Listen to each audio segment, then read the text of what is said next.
It is day 3 of the LIRR strike, and now chaos for hundreds of thousands of Long Island commuters left stranded.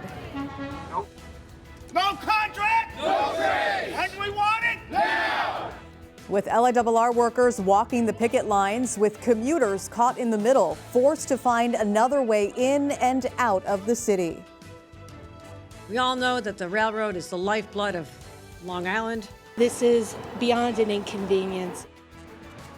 And traffic is slowing across the island right now, with a lot more people expected on the roadways.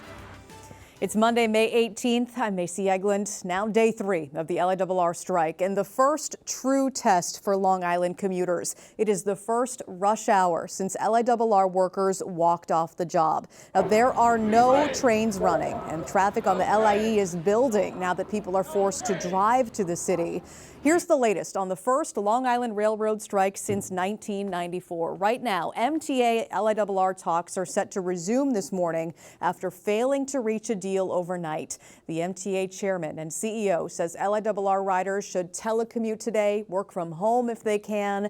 There are MTA shuttle buses at 6 locations on Long Island to subway transfer points in Queens. Now, ahead of resuming talks this morning, MTA representatives and union officials representing around 3,500 workers broke off around 1:30 a.m. Due to the nature of the ongoing negotiations, we are unable to give specifics at this time. Can you talk about just the spirit of the negotiations, how it feels in there? It's cordial. We're making progress. So still in the works, an MTA spokesman said talks were productive. And Newsday's Virginia Huey is with commuters at one of those bus locations, bringing people into the city at the Hicksville train station. We're hearing protesters as well. Virginia, tell us what's going on there.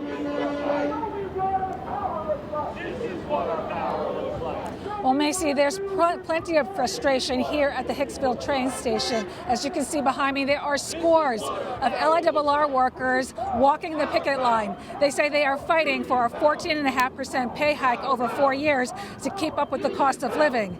There are also commuters aboard the buses, the charter buses, that are upset because their commute has been upended by the strike. Hundreds of commuters showed up way before the crack of dawn here at the Hicksville train station to take a shuttle bus to work. Many are essential workers who don't have the option of working from home. The bus will take them to Howard Beach, and from there they will have to take a subway into Manhattan. Many say this is adding several hours to their daily commute, and one after the other, commuters describe what a hardship it's causing to their workday. Take a listen. It's hurting everybody, the strike. It's a big inconvenience. I have to get up an extra hour and a half early. I live 5 minutes from the Montauk train station, and it's a pain, I believe. I mean, a lot of people, whether you drive, take the bus, it's, until it's finished, God only knows when, but you got to deal with it. It's just not acceptable. It's unfair to us. We pay a lot of money for our tickets every month, and I feel like we're being held hostage.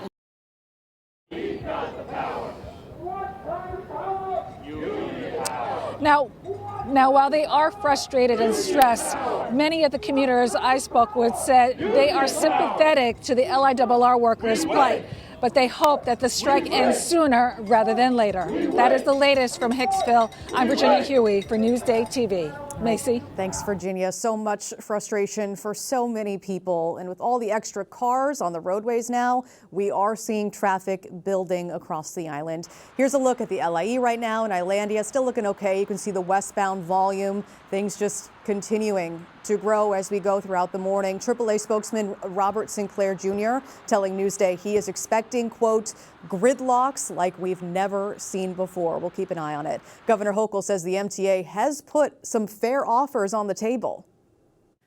The bottom line is no one wins in a strike. Everyone is hurt. The hundreds of thousands of people who rely on the railroad and the thousands of unionized workers who are losing out on wages. The striking unions, who last saw a pay increase in 2022, have agreed with the MTA on a retroactive 9.5% wage increase from 2023 to 2025. The disagreement is over the pay for 2026. The unions are asking for a 5% raise, and the MTA is countering with lower amounts.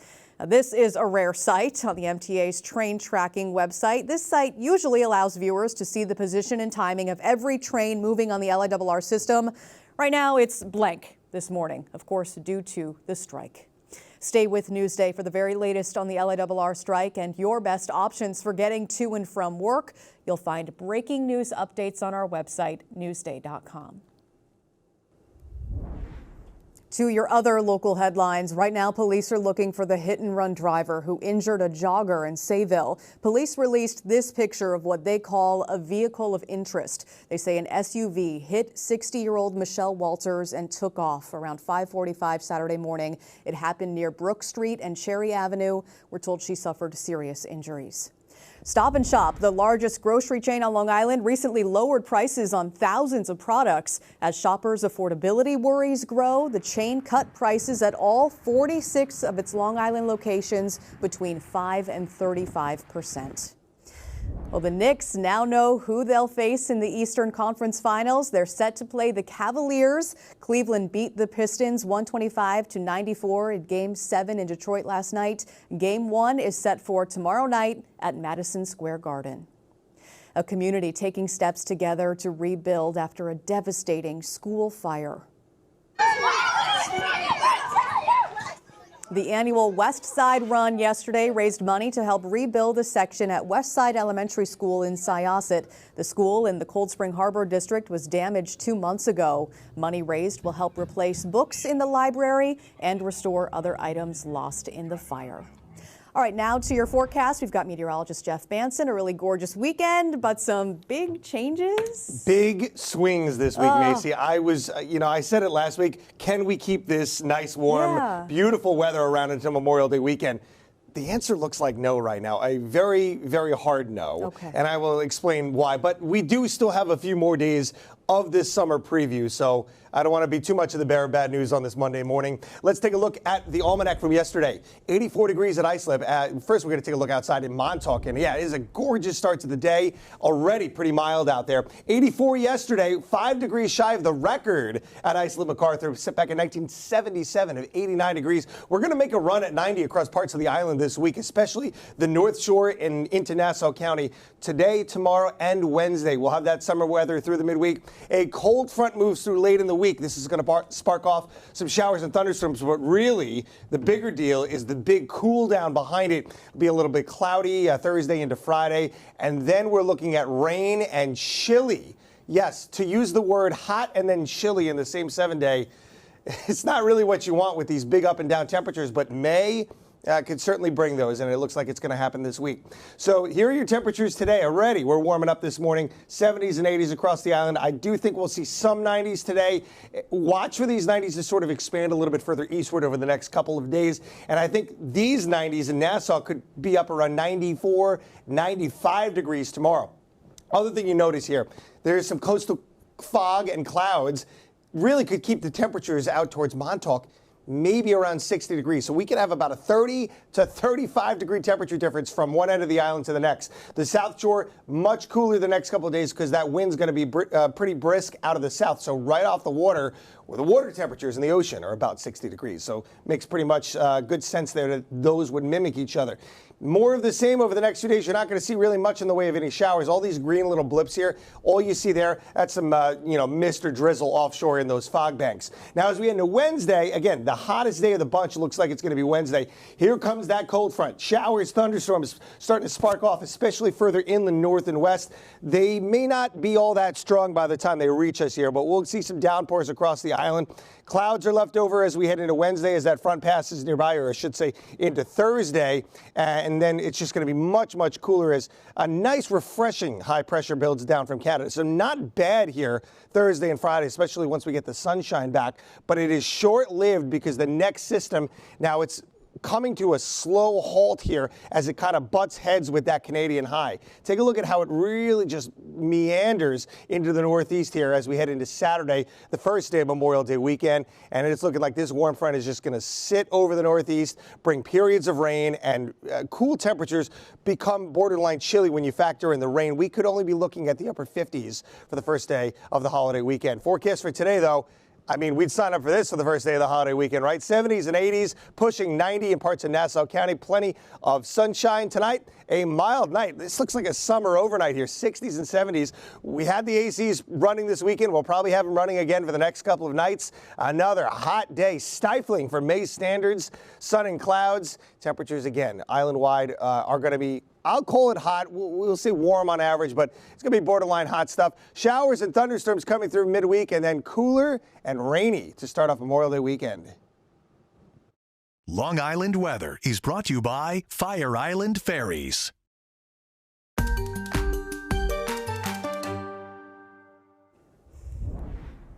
Only a Newsday Wallet Watch. For lots of Long Islanders, a side hustle is a way of life. Andrew Enger tells us why some are willing to work multiple jobs to stay on Long Island.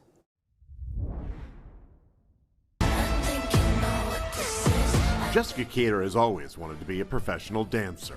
That's my dream. It's been since I was a little girl. But to do that and live on Long Island, she keeps a tight schedule to make her financial ends meet. So right now I work 4 part-time jobs. And she's not the only one taking on extra work because of an economic crunch. So nearly a third of Long Islanders reported being financially strained, saying that they can't make ends meet or are barely managing to get by. Rachel Swanner from the Community Service Society of New York recently released a report studying New Yorkers who are struggling to make ends meet and taking on extra work. Increased housing costs, food, taxes, medical care, and other expenses have put a crunch on a growing number of people across the state and here on the island. These are just some of the many factors that are squeezing people's pocketbooks and increasing their financial fragility. 38-year-old Helen Barba from Brentwood says she has picked up some part-time work as a social media coordinator and even makes holiday crafts to help cover rising costs as she raises her 2 young children. You have to work in order to be able to live here and to be able to try to stay afloat. Gig work has also helped fill the gaps. The Community Service Society says 21% of Long Islanders identified as gig workers, adding to their income streams. The sleep deprivity is what really irks me. Janine Shepard says she sometimes works more than 100 hours a week as an EMT on construction sites and as a waitress to pay the bills.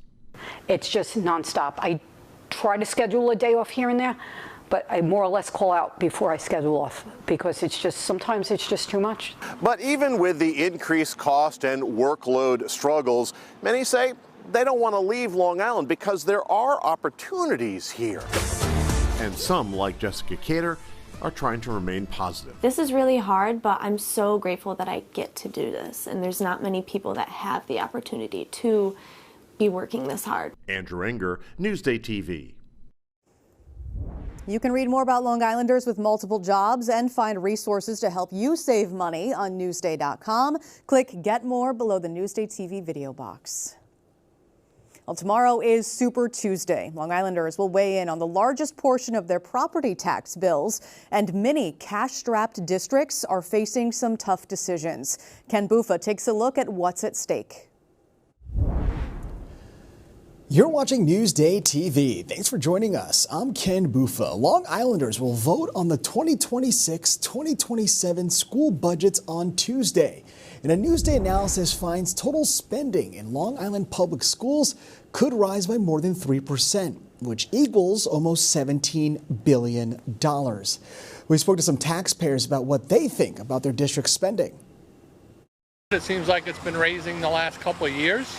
But my kids went to the school district and they're doing well for themselves, so I feel the money is spent. Sometimes I think it's a little crazily, but a lot of times it's for the better for the children. My kids are directly affected by some of the things because they're both involved in band and the marching band. So for instance, my son just got fitted for a new marching band uniform for next year, which is a result of a budget that was voted a couple years ago. But it is always hard to vote yes because it just feels like the budget goes up and up and up every year. So I'm kind of neutral right now as far as how I feel about it. My kids had a great experience here, but now they're out and they're gone. But I still think the right candidates need to be on top of things and make sure that the money is allocated correctly.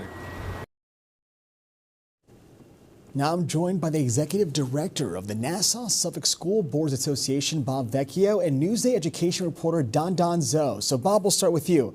What's at stake for this year's school budget vote? Well, you have a lot at stake every time schools put their budgets up to vote. We always look for positive results because that continues the investment in the quality education that Long Islanders value so much. And they're also voting for the trustees, which are part of the governance teams. And those are the folks that are responsible for making sure that the investments are going to the programs and that they're getting the right return on investments as well. And for the most part, the vast majority of the school districts perform very well. We always exceed state averages. And we have some of the best school districts here in the country are home on Long Island. So we feel that we have strong governance teams that are doing the right thing and containing expenses as best as they can in a sustained inflationary period that we've been under for the last 5 years, with limited and resources coming out from state aid. And we try to make sure that we make the right decisions so that voters vote in the affirmative on Tuesday. Now, Don, about $10 billion would be funded by the local tax levy. Can you explain what that actually means? Right. So for a local school district, their main funding source is from, either the state or federal aid, but the bulk of it is actually funded by the local property tax. The exact ratio is going to differ by district, but overall, about, 2/3 of a district's budget is made up of the local property tax. So, Bob, about 1/3 of districts are calling for staffing or program reductions. Have we seen something like this before, and what would this look like for schools?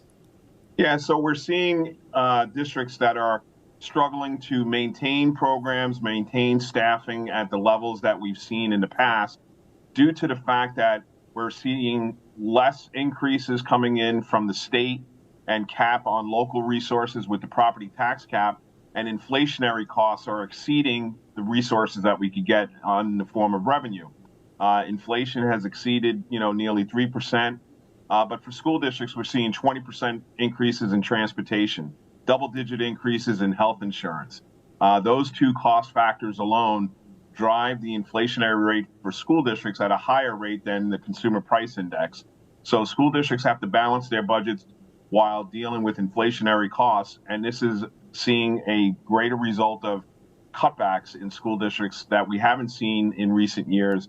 And again, that's because over the last 5 years, we've seen inflation outpace the revenue resources that are available to school districts, both in the form of state aid and local property taxes. Don, I want to end with you. What do voters need to know before they vote? So again, it's going to depend on which district you're voting in. But first of all, I think for a voter, they need to find out whether their district is one of the 7 districts that are attempting to pierce their tax cap. So what that means is that the district is trying to raise more money locally through property tax. And then, they're allowed to under the state tax cap. And then there's of course, the local, school board races. And, at Newsday, we have a pretty comprehensive voters guide on our website. It has all the information of the candidates and also the budget information, the polling stations times for Tuesday. It's all on newsday.com. All right. Well, thank you, Bob Vecchio, Executive Director of the Nassau-Suffolk School Board Association, and Newsday education reporter Don Zoe. Thank you so much for joining us. And you can read the latest about the school budget at newsday.com.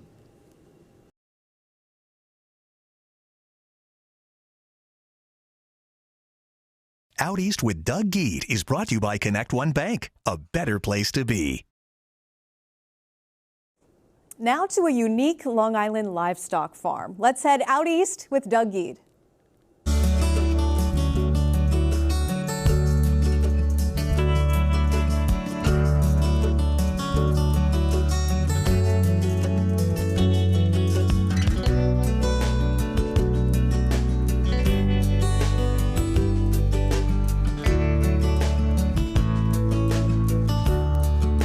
This looks like a scene you might see in Nebraska or somewhere else in America's heartland, but it's right here on Long Island.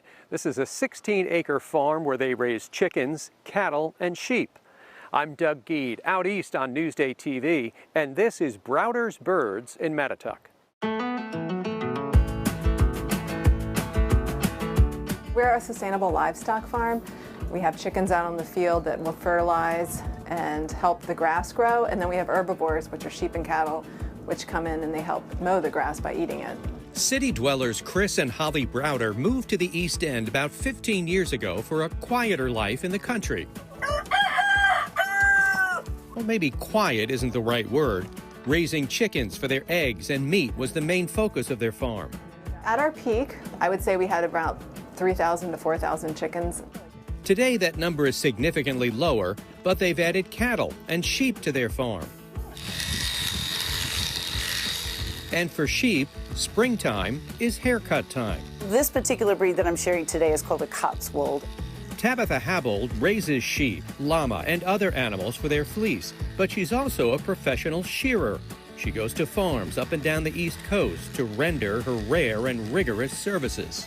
We, of course, have to do our job to try to take it off as nicely and as humanely as possible. It doesn't hurt them. But at the same time, if you're not taking their fleece off, if you're not taking their wool off, they're going to be hot. They're wearing a sweater.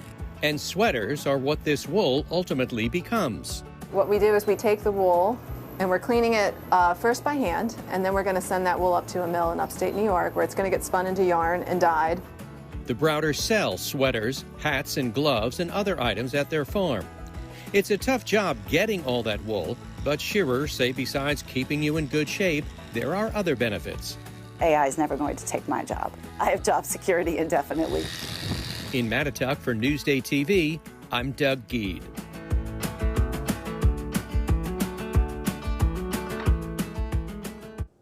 For information about visiting Browder's Birds and to see more Out East with Doug Geed segments, go to our website, newsday.com. Click Get More below that Newsday TV video box.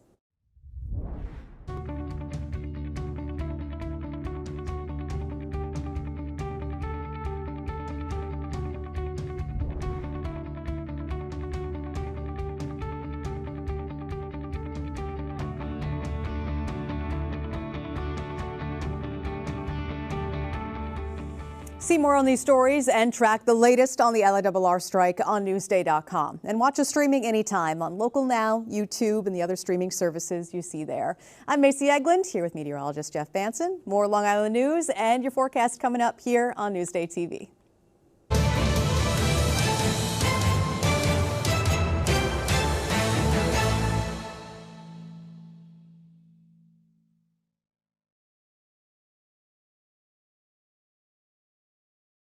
Enjoy Newsday TV from the comfort of your own home. Watch Newsday TV on your favorite streaming service. Newsday, covering Long Island like no one else can.